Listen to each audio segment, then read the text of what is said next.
Let's bring in Tudor Dixon, host of the Tudor Dixon podcast and former Michigan gubernatorial candidate. Tudor, if the court ends up ruling today at 10 a.m. on this case, and we get that announcement, how do you expect the court to rule? Oh, I would say that he's going to be on the ballot for sure. They're going to say you can't disenfranchise voters. Courts don't generally decide to play in elections because they want the voters to have the chance to make the decision. I think the big issue, by the way, I agree with you on the underlying.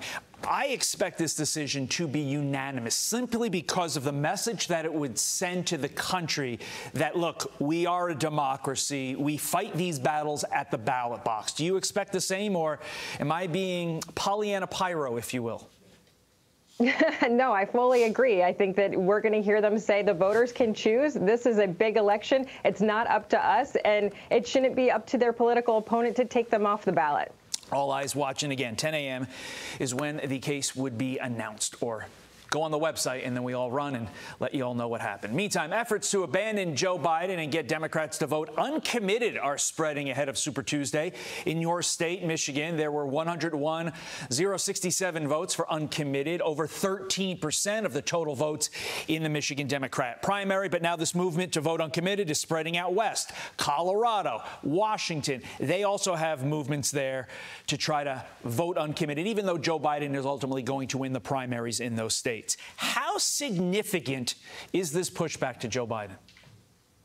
Sure. Well, I think what you said is interesting, even though he'll win. And that's how they viewed it in Michigan, or they tried to spin it in Michigan. Well, he still won. He won big.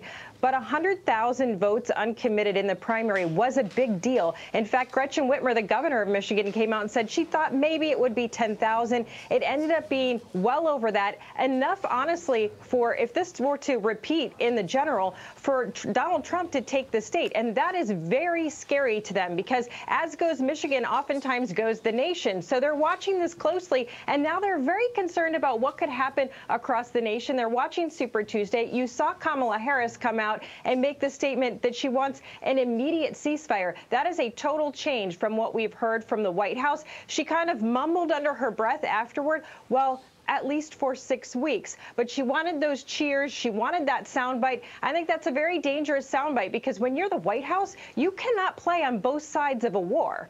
So implicit in your answer, Tudor, is this notion that Joe Biden and Kamala Harris are saying these things about the conflict in the Middle East in order to get that Muslim vote back. Is that what you're saying? Well, I think Kamala Harris is the person that they're putting on the chopping block, just like they did with the border. We're going to put her out there and say she's in charge, and then we can walk away from her if we want to. If I were her and I was put in the position where I had to come out and make this statement, I would say, hey, guys, come on. You're not doing this to me again. But she is definitely the one that is going to be out there, and then she's going to have to put her tail between her legs and say, well, that's not actually what we want to do with Israel, because in the long run, Israel is our ally.